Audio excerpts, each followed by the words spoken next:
So today in the Gnosis Genesis session, I would like to bring into discussions the importance of choosing the right psychotherapist or counselor for you to work with. So depending on your area, you usually have two options. The first one is using or accessing a public service, such as a hospital or a clinic, where they might offer you free counseling, and normally this happens if you go to a psychiatrist first, and he will give you a diagnosis and send you to get therapy or counseling sessions. So an important disadvantage here is the fact that you don't have the option of choosing the person that you're going to be working with. So you just have to get what they will offer you and deal with it. So while this can be useful if you are in a very critical point in your life, choosing the right therapist or counselor is part of this process. And it is just as important as your recovery or your mood improvement or whatever it is that you're going to be working on. The second option is the one of going for a private practice. So you can search for psychotherapists or counselors on social media, on websites, and you can schedule interviews with these people and really go for the person that you feel that you most resonate with. One of the reasons why this is so important is because you need to have at least a bit of trust when starting to work with this person. You need to be able to build a connection, so that person needs to inspire you to open up and to discuss sometimes very intimate, very painful experiences, emotions, memories. So this is the reason why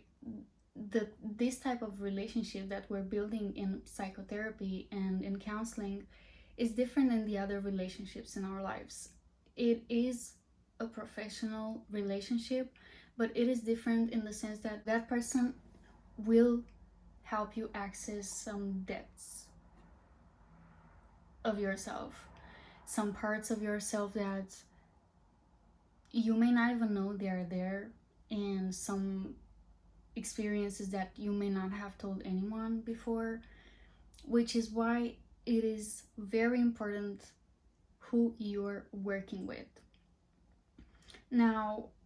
if you are thinking about beginning a psychotherapeutical process, it is important to make this decision with a bit of a discipline, even though you might be in a critical point and you might just want to start off doing it and just figure things out. One of the important aspects, if you're gonna opt for the private practice, is calculating your budget and being realistic if you are able to afford the sessions, the duration of the sessions, without knowing from the start exactly how much this is going to take. There are some sorts of psychotherapies which have a shorter term approach, but if you want to go deep into the unconscious and really work on whatever it is that your entire life experience has been up until now, it will be recommended to proceed with the long-term psychotherapy. And the second aspect, it is related to the schedule. Booking the sessions in a way that will not be detrimental to your schedule, to your work, to your other appointments, because missing out on the sessions will really just delay the process, and sometimes it can become frustrating if you want to work on the way that you're feeling, and then the thing that is going to help you do this is actually the one impacting you. And of course, really asking yourself if you are ready to take this seriously, if you are ready to begin this journey of self-discovery, because this is going to be a lot of work for some people depending on their life experience and their emotional baggage. But it is good to know from the beginning that even though you may not fully understand how the process is working, or you may have been reading some things about it but you don't know exactly what to expect out of it, it is good to know that no one has it all figured out at all times, and someone else's experience with psychotherapy will not guarantee that the exact same approach is going to be successful for you as well, or that you are going to recover in the same time frame as that person. If we are taking as an example a breakup, even if you might be following the same receipt and trying to do the same thing that that person did, it is impossible to keep track of every micro action that someone is doing, and we are all different. So each psychotherapeutical treatment is being specifically designed and created for that individual person. Even the psychotherapists, they have different approaches when it comes to different life scenarios and situations, and even though the scenarios might be similar in some way, things get way more complicated when we zoom in and we really start discovering more and more details and bringing out to the surface the unconscious content. Well, some parts of it. And the preconscious, the subconscious ones. So it really does depend on the way in which your psyche is going to respond to this type of treatment, and then your body accordingly, in a way that the physical symptoms might improve over time. And this is not something related to how good you might know yourself or your limits, or how much your mind or your psyche can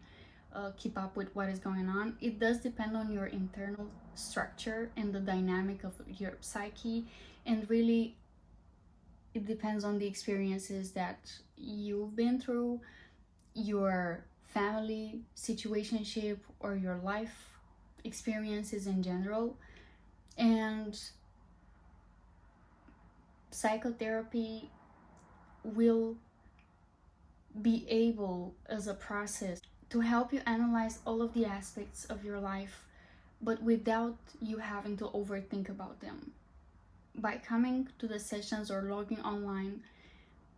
once you begin to discuss freely about what is going on in your mind, what type of thoughts you're having, how you're feeling, when you get in contact with certain triggers or certain people, then when you begin making the connections with things that are happening in the present moment, with things that have happened in your childhood, and the whole dynamic will change by itself, inevitably. The thing is that no one can tell you in advance how change is going to happen for you, and no one can predict this really, because psychotherapists are discovering a person's life story once it begins unfolding in front of them and their client. And this is the beauty of it, actually, that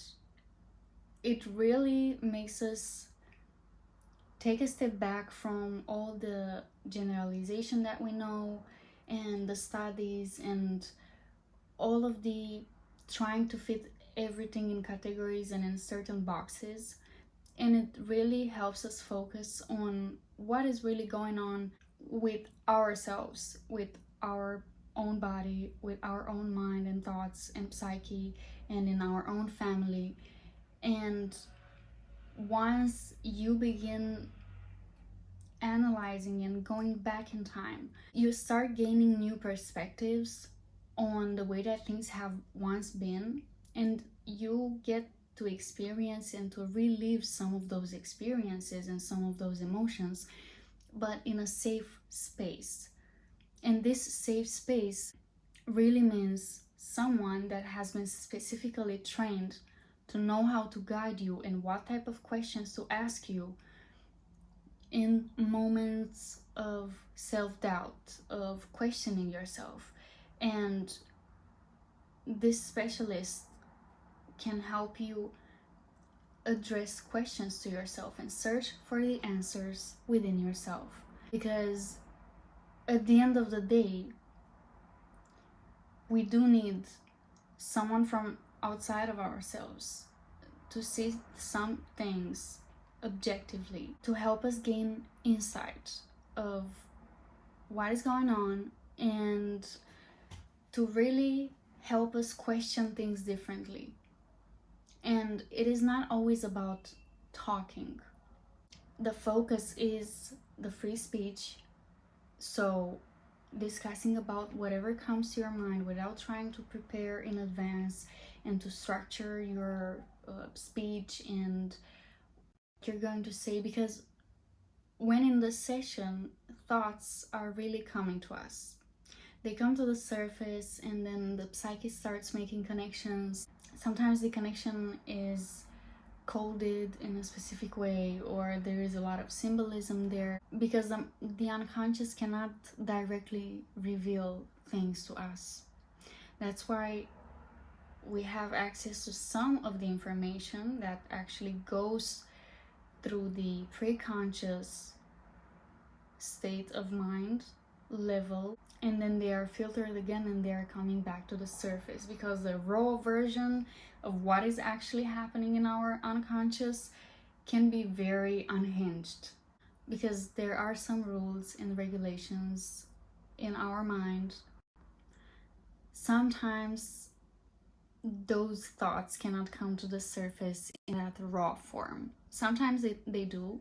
For example, if you're swearing, or if you just have normal natural reactions and you just can't filter the way that you're feeling or how someone made you feel or think. But most of the times they are filtered and covered with different aspects so that we can keep being part of a world that taught us how to be very rational and how to be careful with what we're saying and how we're acting, which is a good thing in some ways. But on the other way, in the psychotherapeutical session, we do have the possibility of expressing our emotions and of having a specialist who is trained in knowing how to contain what we are letting out of ourselves, what we're saying, what we're thinking, the emotional baggage that we're just taking out and putting it on the table. And then we start observing it, analyzing it, feeling it, and changing the way in which we perceive it. If you're thinking about beginning treatment, just know that sometimes when we're talking about mental health, prevention can really add up a lot.